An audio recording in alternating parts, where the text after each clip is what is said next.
challenge.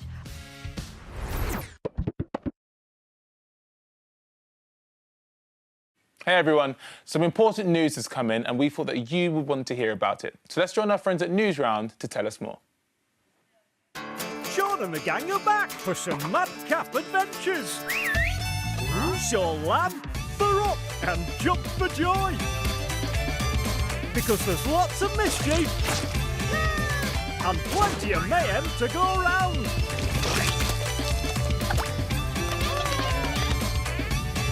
Don't miss all this fun with Sean the Sheep.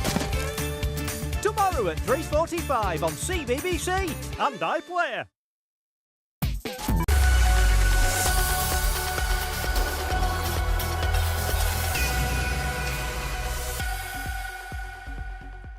Good afternoon. This is Newsround. We have some sad news to bring you today. Queen Elizabeth II has died at the age of 96. She passed away at Balmoral Castle in Aberdeenshire. She was the UK's longest-serving monarch. She spent longer on the throne than any other king or queen. She became queen in 1952. Her death marks the end of an era for our country. Ricky looks back now at her life and reign. Queen Elizabeth II spent over 7 decades on the throne. During that time, lots of things changed in Britain, but one thing that never changed was her strong belief that she had a duty to serve her people. I am before you all that my whole life, whether it be long or short, shall be devoted to your service. Her grandchildren, Prince William and Prince Harry, were among the many people who were impressed by her dedication to her job. Constantly able to go into a room and bring the room to life. When Elizabeth was born in 1926, she wasn't actually supposed to become the Queen. Her uncle, Edward, was king, and the rules meant that if he had children, they would one day succeed him. However, when Elizabeth was just 10 years old, her life changed forever. Edward gave up the throne, and her father, King George VI, took over, meaning she would be queen when he died. As a young princess, her life was dominated by World War II. It was then that her sense of public duty first came to the surface. She helped to keep people's spirits up by broadcasting messages of hope. Thousands of you in this country have had to leave your homes and be separated from your fathers and mothers. My sister Margaret Rose and I feel so much for you, as we know from experience what it means to be away from those we love most of all. During this time, Princess Elizabeth had also fallen in love with Philip, Prince of Greece. They married in 1947, 2 years after the war had ended, and huge crowds celebrated their wedding around the country. In 1952, her father died and she became queen. Being the Queen involved lots of responsibilities. She wasn't just the Queen of Great Britain, she was also head of a group of 54 countries, including Australia, India, Jamaica and Canada.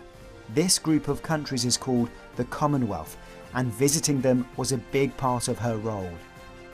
Another part of her job was to offer guidance to politicians here in the UK.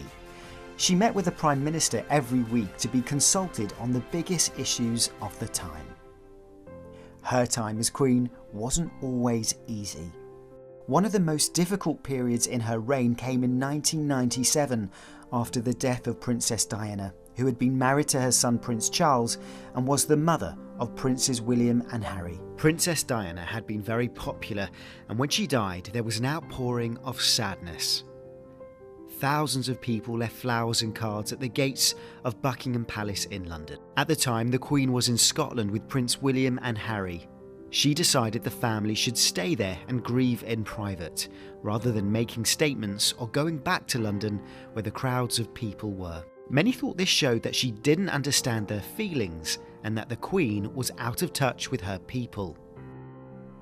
Eventually, she spoke to the public on live TV. What I say to you now, as your Queen and as a grandmother, I say from my heart. First, I want to pay tribute to Diana myself. It had been one of the few times in Queen Elizabeth's reign that large numbers of the public had been against her, and the experience left her shaken. However, the family recovered from this difficult time, and later in her life, there were lots of royal celebrations. One of the biggest was the wedding of Prince William to Kate Middleton, now called the Duke and Duchess of Cambridge. Around 1 million people gathered on the streets of London, and some even camped out for days to see the royal couple. A year later, there were more celebrations, this time because the Queen had reached an important milestone, her Diamond Jubilee. That meant she had spent an incredible 60 years on the throne. The Jubilee came in the same year as the 2012 London Olympic and Paralympic Games. A few years later, the Queen celebrated her 90th birthday with lots of events, including a service at St Paul's Cathedral and a giant street party with 10,000 guests.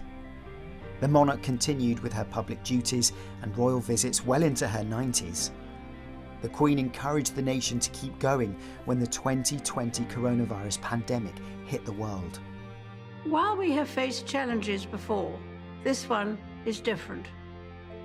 This time we join with all nations across the globe in a common endeavour. We should take comfort that while we may have more still to endure, better days will return. We will be with our friends again. We will be with our families again. We will meet again. Supporting her through her time as Queen was the Queen's husband, Prince Philip, the Duke of Edinburgh. In April 2021, at the age of 99, Prince Philip died peacefully at home. The Duke of Edinburgh had been at the Queen's side since they married in 1947, and she often talked about how much she relied on his support. Following Prince Philip's death, the nation got one final chance to thank the Queen during the Platinum Jubilee celebrations in June this year. People from all across the UK and around the world witnessed a concert in front of Buckingham Palace, a pageant, and even Paddington Bear meeting Her Majesty. You would like a marmalade sandwich? I always keep one for emergencies. So do I. I keep mine in here. Elizabeth II will be remembered as a queen who spent her life keeping the promise she made when she was first crowned, to serve her people and her country.